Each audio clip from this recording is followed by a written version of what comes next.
Welcome, everyone, to Ohio Unsolved. I'm your host, Matthew, and welcome back from our week off, and also Happy New Year to everyone.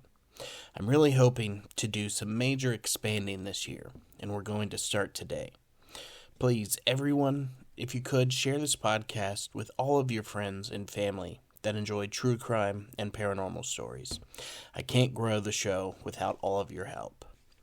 But for now, let's get into today's episode. Everyone sit back, make sure to lock your doors and windows, and get ready for Ohio Unsolved.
Ben Smart and Olivia Hope, two young New Zealanders, disappeared in the early hours of the morning on New Year's Day, January 1st, 1998.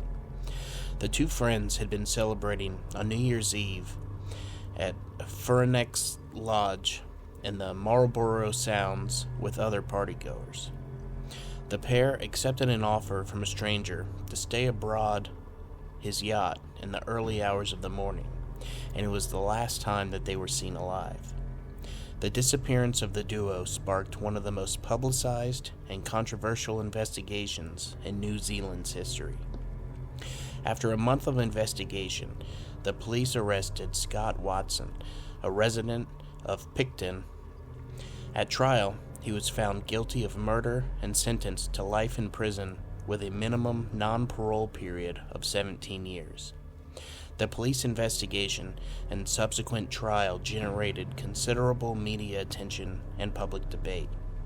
Watson had maintained he is innocent and has filed several unsuccessful appeals.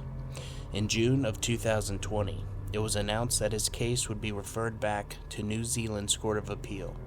The case remains the subject of ongoing speculation in New Zealand as a possible wrongful conviction and has been the subject of several books and documentaries. In December 1997, friends Ben Smart, age 21, and Olivia Hope, age 17, celebrated New Year's Eve at Furneaux Lodge, located in the Endeavour Inlet of the Marlborough Sounds, with 1,500 to 2,000 other partygoers. Hope had traveled to the lodge with a group on a chartered yacht, Tamarick, while Smart had arrived separately. At around 4 a.m., as the celebrations wound down, the duo returned to the Tamarick, where they intended to sleep. When Hope and Smart found others had taken their booked place on the boat, they boarded a passing water taxi driven by bartender Guy Wallace.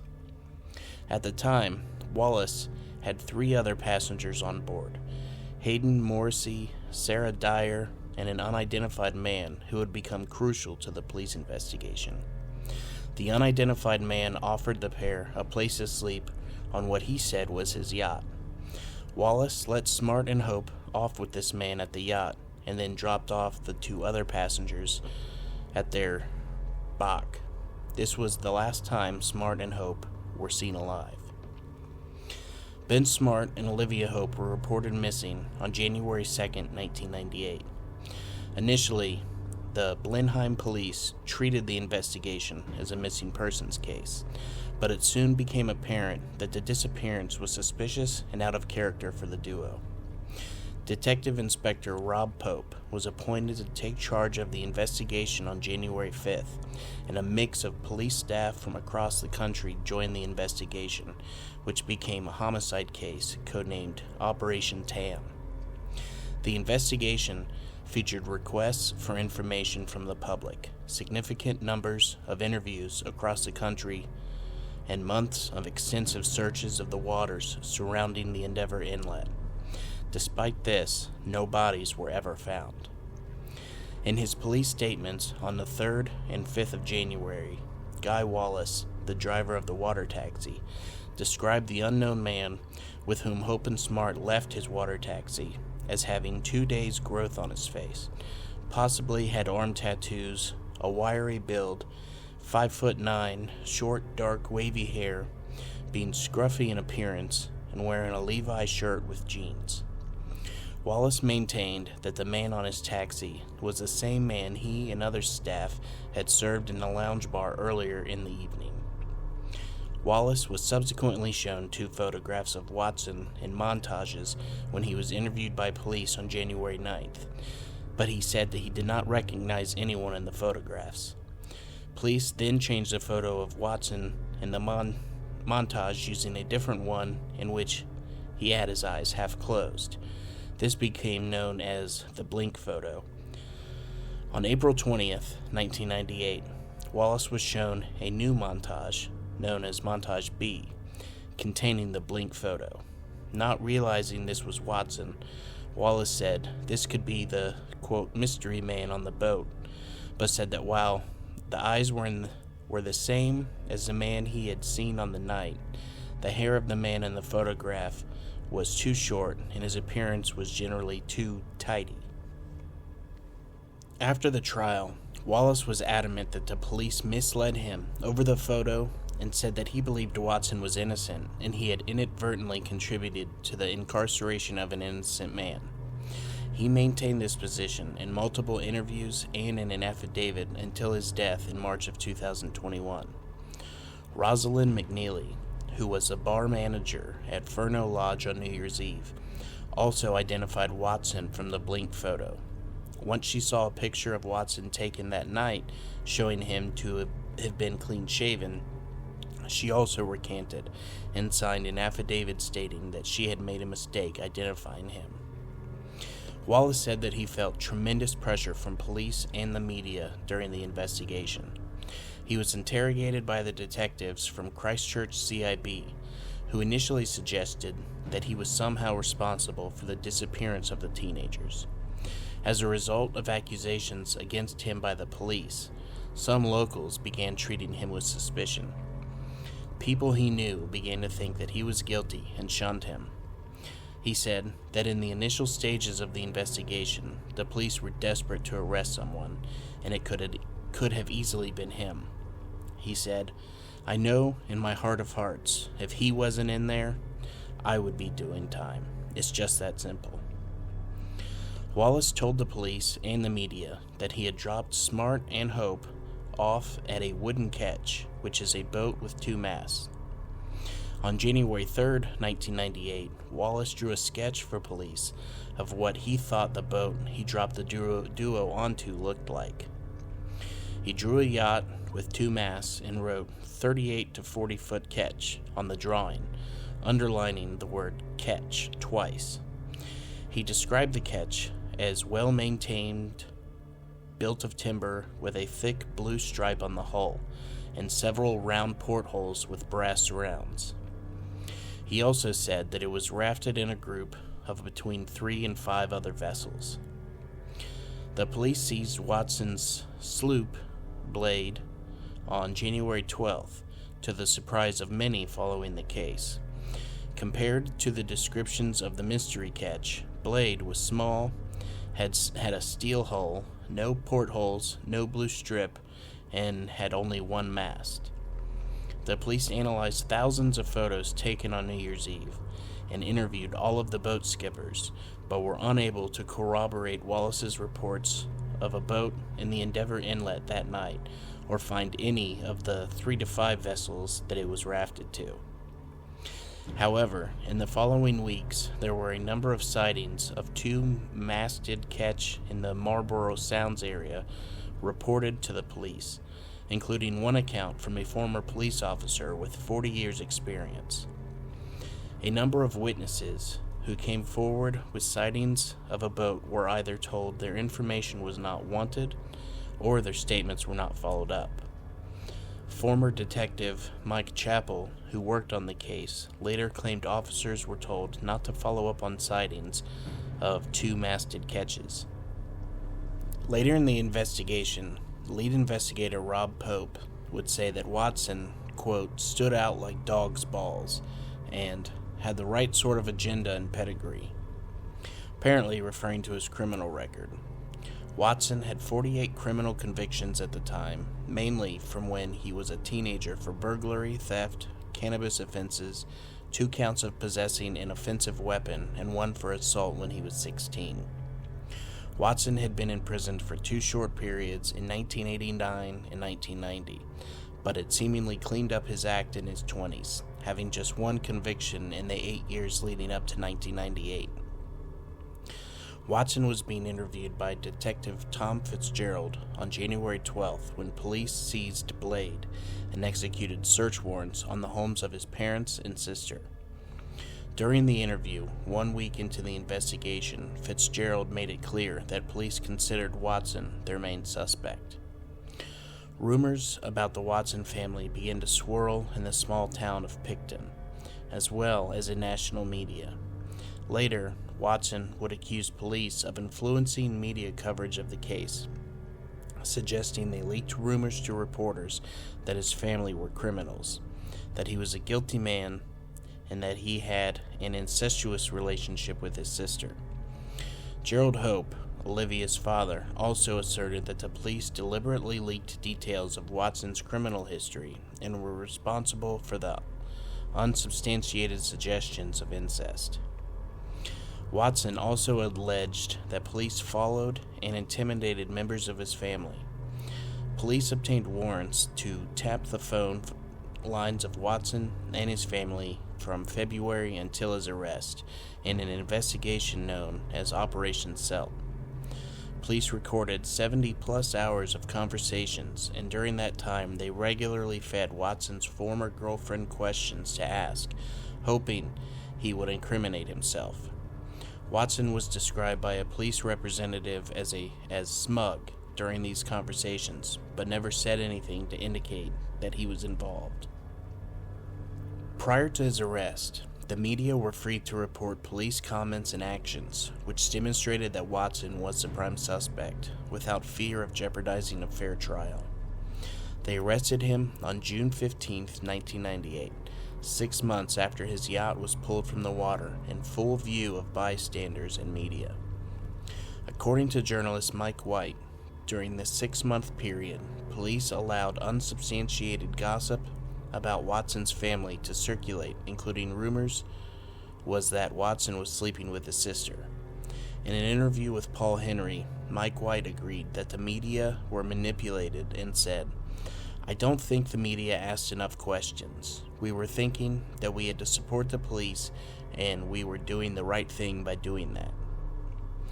The police denied starting these rumors, but Gerald Hope, Olivia's father, says the police constantly told him and his family how bad the Watsons were.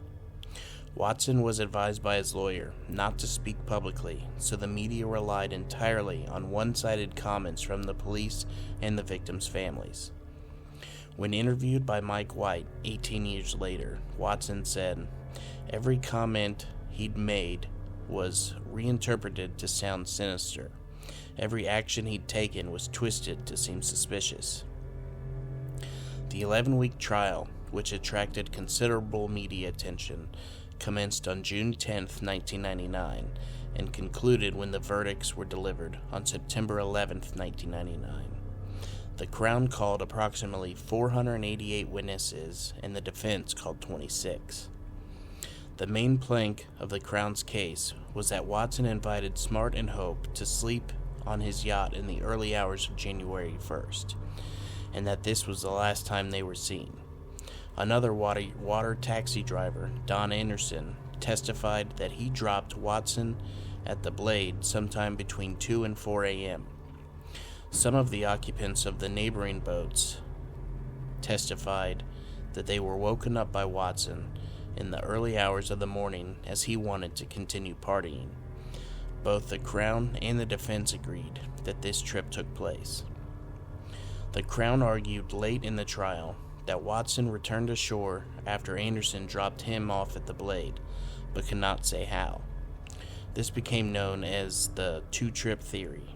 The Crown argued it did not matter that the prosecution could not prove how Watson got back to shore, but said he must have done so because witnesses said he was involved in an altercation on shore, probably between 3 and 3:30 a.m. The prosecution claimed the Blade left its mooring at Endeavor Inlet probably before 6 a.m. on New Year's Day with Ben and Olivia's bodies, that Watson dumped them into Cook Strait, returned to Erie Bay, and lied about the time that he arrived. A number of witnesses testified that they saw the boat at different times during the day. Another witness said the Blade arrived in Erie Bay shortly after 5 p.m., and that when it arrived, Watson was the only occupant. Much of the Crown's case was circumstantial and largely relied on testimony from two prison informants, one of whom later admitted he lied, and the identification of Watson by Guy Wallace and Roz McNeely, both of whom subsequently presented affidavits claiming the police had misled them. No fingerprints of the victims were found on Watson's boat. The only physical evidence produced at the trial related to some human hair found on Watson's boat, which was subject to DNA testing. The most damning testimony came from the two prison informants described as Witness A and B. The Crown claimed that during the police's forensic investigation of Blade, they found a blanket from which a number of human hairs were later recovered. Susan Vintner, a forensic biologist, testified in court that one hair was matched to Olivia Hope through DNA testing. Mitochondrial DNA analysis on the hairs was conducted in Australia and the United Kingdom. Police never received the level of validation that they were seeking from these tests that the hairs belonged to Olivia, but still presented the results as evidence at Watson's trial.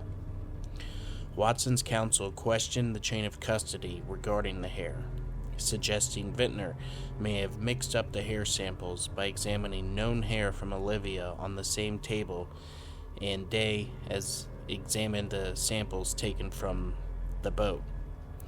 They also pointed out there was a 1 centimeter hole in the evidence bag containing Olivia's hair, which could add to the risk of contamination. Vintner testified at the trial that cross-contamination is an explanation that, quote, needs to be considered. The accuracy of the hair testing has been questioned by other experts during appeals in the years following Watson's trial. A crucial aspect of the prosecution's case came from two prisoners whose names were suppressed and referred to as Witness A and B. They both claimed that they met Watson in prison when he was on remand and said that he told them that he was responsible for Ben and Olivia's disappearance. Despite his damning testimony, Witness A subsequently admitted to a number of lawyers and to the New Zealand Herald that he lied in court. At the time, he was receiving death threats from a gang member and was coming up for parole. Police visited him at least 10 times over a 12-month period leading up to the trial and pressured him into making false accusations in his testimony. Witness A said that he chose to help the police in hope that they would be able to save him. Witness B said that he and Watson interacted on numerous occasions and became good friends in Addington Prison. In fact, Witness B was never in the same cell as Watson and had little opportunity to develop any close relationship with him, such that a confession might be made. It was later revealed that on his release from prison, this witness was granted the use of a car and cell phone for his testimony by the police. Author John Gulter described the evidence of witnesses A and B as a bombshell and said that it had a dramatic impact on everyone in court. Watson was convicted of the murders in September of 1999 and in an 11-week trial and sentenced to life imprisonment with a minimum non-parole period of 17 years. Watson told the jury, "You're wrong," when the verdict was read out in court, and has continued to insist that he is innocent since conviction. In the years following the trial, Olivia Hope's father, Gerald Hope, expressed concerns over the investigation and trial, telling journalist Mike White that he felt very uncomfortable about the way the Crown ran the case. Olivia's sister, Amelia, was called to testify at the trial about friendship rings she and Olivia had exchanged. The prosecutor continued questioning her until she broke down in tears. Gerald Hope said, "It was pure theater, and the whole thing must have had a huge emotional effect on the jurors." In December 2016, Mike White facilitated 2 meetings between Scott Watson and Gerald Hope in Rolliston Prison. The meetings were opposed by the Corrections Department and only took place after Watson requested a judicial review of the corrections refusal. Each meeting lasted approximately 3 hours. During the interview, the pair discussed concerns they had over the investigation and trial, with Hope saying, "We never got the truth. We haven't got the truth yet." Hope said that when he confronted Watson over the pressing questions he had about his circumstances on January 1st, he said Watson went silent or he found his answers unconvincing. However, Mike White, who was present during the interview, said, "I don't think there was anything that Scott Watson evaded or didn't want to answer. He was very open." White added that Hope has had doubts about the case for a long time, and that Hope rejects crucial evidence that led to Watson's conviction. Watson appealed his conviction in the Court of Appeal in April and May of 2000. 3 appeal court judges heard submissions from both the defense and the prosecution, but decided that there was no new evidence to recommend a second trial. They disregarded the defense's submission that the prosecution's so-called 2-trip theory had appeared out of the blue late in the trial, stating, "To prohibit the Crown from promoting a rational theory for which there was supporting evidence consistent with the whole nature and thrust of its case would be a drastic step, and one to be taken only where the interests of justice would otherwise be in jeopardy." In 2009, Watson applied to the Governor General for a royal prerogative of mercy. He sent a 22-page letter and enclosed a copy of Keith Hunter's book Trial by Trickery and documentary Murder on the Blade. The Ministry of Justice appointed Christy McDonald to provide advice on the application. She produced 2 reports on the case in 2011 and 2013. In summary, McDonald said, "Nearly all of the threads of the Crown's circumstantial case have been undermined post-trial, and therefore there is no reasonable prospect that the Court of Appeal would uphold an appeal."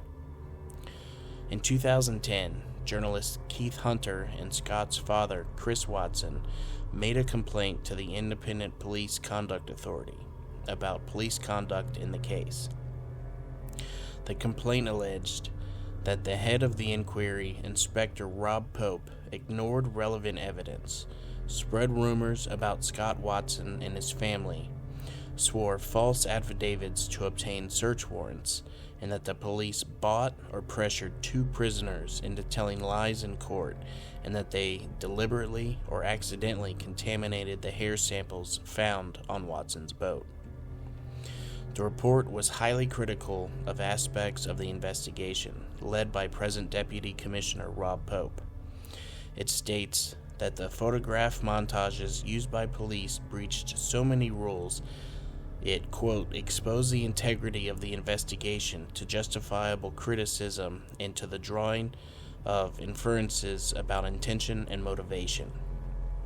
It also states that the police failed to pursue leads to find the mystery catch seen by many witnesses, including some witnesses who believe they saw a woman who could be Olivia Hope aboard. The head of the IPCA, Justice Lowell Goddard, said that it was a difficult inquiry and some actions of police fell short of best practice and had the potential to influence witnesses. In November 2017, a second application for a royal prerogative of mercy was filed on Watson's behalf by an Auckland man, an ex-convict who had taken an interest in the Watson case. The application concerned the reliability of the evidence relating to two blonde hairs found on a blanket on Watson's boat. It included a report by forensic scientist Sean Doyle, which questioned whether the hairs were really Hope's and criticized the way the hair samples were handled at the time of the original trial. The application was denied. In June 2020, it was reported that Watson's case would be referred back to the Court of Appeals because of continuing concern about the reliability of the forensic testing used to show the two hairs found on a blanket belonged to Olivia. In May 2022, the court also agreed that when the hearing goes ahead, Watson would be allowed to challenge whether the controversial eyewitness evidence related to the blink photo was properly obtained and should have been heard by the jury at his trial. The week-long hearing will take place in June of 2024.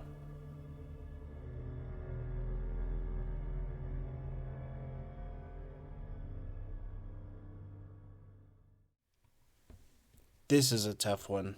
The guy could be innocent and was just railroaded into it because the police could not find the actual man who took those two.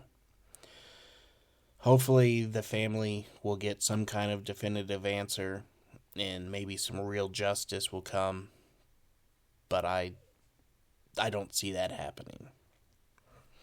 But that is going to do it for today. Thank you everyone for listening, and I hope that you enjoyed the stories. If you did, could you please rate and review on Spotify and Apple Podcasts? A 5-star rating really helps others to find the show. Don't forget to join us on Facebook, follow us on Instagram, and subscribe on YouTube. Now, over these last few weeks, I've had an influx of a lot of new members in the Ohio Unsolved Facebook group. So if you're listening, thank you so much for joining, and I hope that you enjoy the podcast. But once again, thank you everybody, and make sure to keep those doors and windows locked, and stay ready for Ohio Unsolved.